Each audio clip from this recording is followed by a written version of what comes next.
Bab selanjutnya yakni pembangkit uap.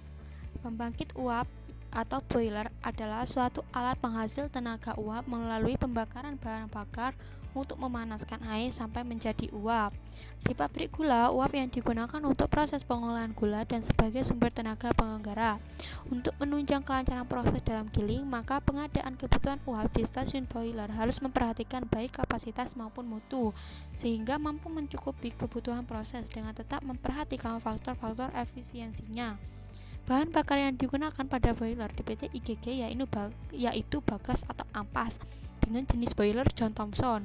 Boiler tersebut merupakan pipa air yang beroperasi secara paralel dan uap yang dihasilkan digabung dalam steam heater yang kemudian siap didistribusikan sesuai kebutuhan pabrik. Boiler tersebut tidak beroperasi bersamaan karena harus menyesuaikan kebutuhan uap yang akan digunakan pada pabrik. Boiler yang beroperasi di PT IGG memiliki kapasitas sebesar 100 ton uap per jam. Untuk turbin, penggerak dipakai uap baru dari boiler dengan tekanan 45 bar Gauge dan temperatur 450 derajat Celcius. Sedangkan untuk proses digunakan uap bekas yang berasal dari STG atau steam turbine generator dengan tekanan 1,3 bar dengan temperatur kurang lebih 135 derajat Celcius.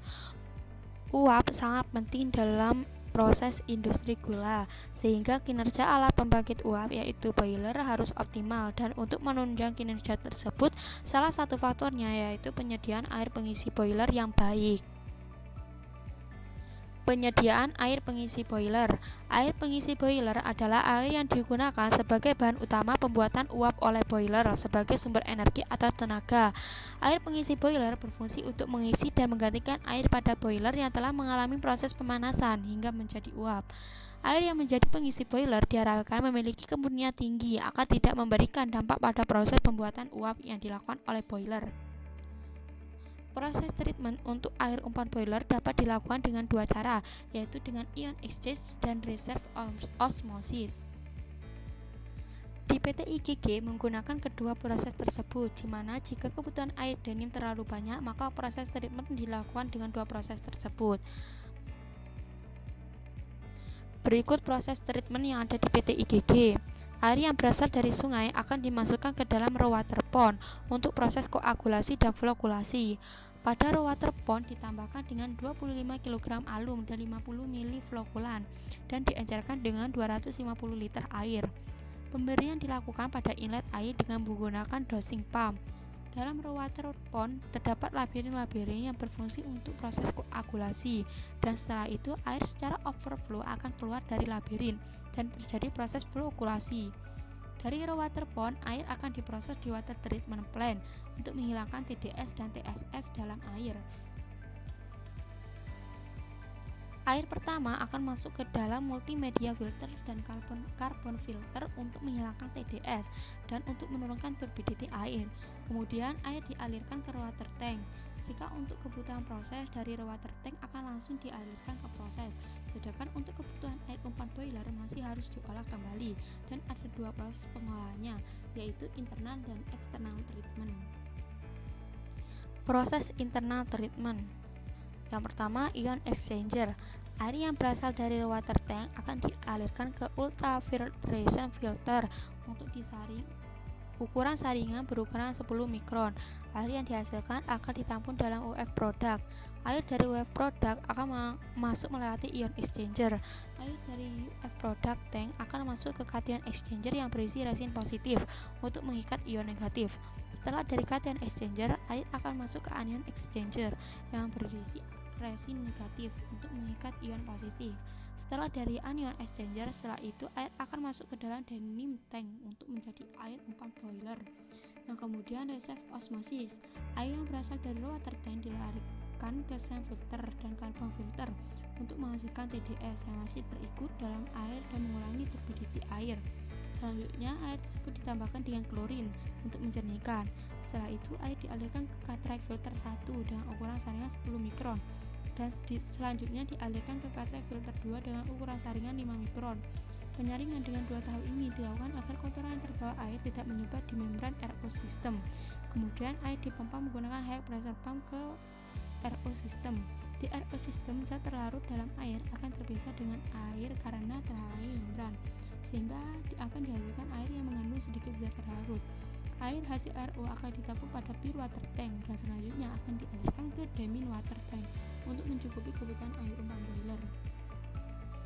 Sedangkan untuk proses internal treatment dilakukan pada air yang telah masuk dan digunakan sebagai air pengisi boiler dengan cara pertama, pemberian bahan pencegah kerak, yaitu upaya untuk mencegah terjadinya endapan garam-garam terlarut di dalam boiler yang dapat meningkatkan kadar TDS sehingga akan mengakibatkan terjadinya carry over.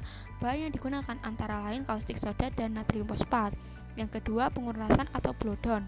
Pengurasan di PT IGG dilakukan sesuai dengan hasil analisa. Jika kandungan TDS dalam boiler telah melebihi 2000 ppm, maka harus dilakukan blowdown pada boiler. Tujuannya untuk menghilangkan endapan kotoran yang terdapat dalam air boiler dan busa yang terdapat di atas permukaan air. Dan yang terakhir, analisa kandungan air kondensat guna mengetahui positif atau negatif.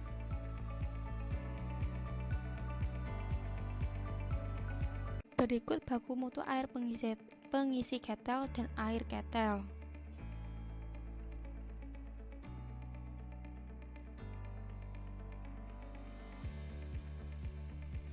Berikut diagram penyediaan uap dan air. Garis yang berwarna biru merupakan jalur air dan garis yang berwarna merah merupakan jalur uap. Dan untuk warna yang merah lebih tua atau merah marun merupakan jalur uap bleeding. Uap yang dihasilkan oleh boiler merupakan uap baru, di mana uap ini akan ditampung di high pressure steam heater. Kemudian uap baru tersebut digunakan untuk memutar turbin. Uap sisa proses pemutaran turbin disebut dengan uap bekas. Uap bekas ini akan ditampung di low pressure heater, di mana uap tersebut akan disuplai menuju uap evaporator badan pertama, pan masak, JH, remelter, putaran, dan karbonator. Kemudian, air yang dihasilkan dari alat penukar kalor, baik itu dari evap, JH, dan pan masak akan ditampung di tangki pure kondensat dan contaminated kondensat. Pure kondensat akan digunakan sebagai air pengisi boiler, sedangkan contaminated kondensat digunakan sebagai air proses. Sedangkan air yang dihasilkan dari kondensat akan dipompa menuju spray pond untuk didinginkan, yang kemudian digunakan kembali sebagai air injeksi dan air pendingin alat-alat yang ada di pabrik.